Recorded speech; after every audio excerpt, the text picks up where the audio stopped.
Hey, what's up guys? Good morning, good afternoon, and good evening again.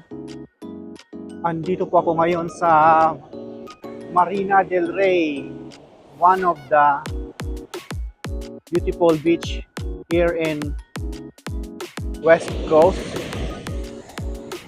Ang malapit niya is Santa Monica, Venice Beach, Malibu. Kung papunta kang north, kung papunta ka namang south, mapupuntahan mo ang from Redondo Beach, Manhattan Beach, Palos Verdes, Long Beach.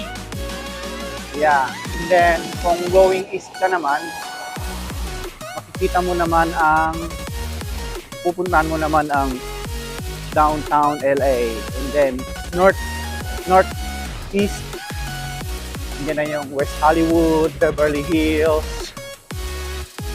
That's it. Every time na may mga oras ako na libre,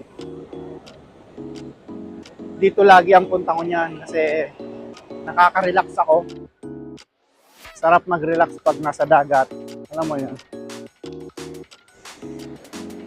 Kaya kung meron kayong chance na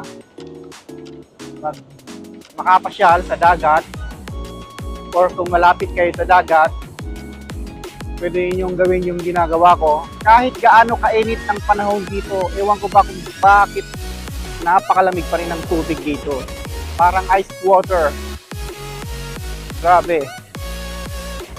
Hindi ko alam kung anong explanation bakit ang lamig ng tubig dito sa West Coast, lalo na dito sa California area. Super lamig, lalo na pag winter.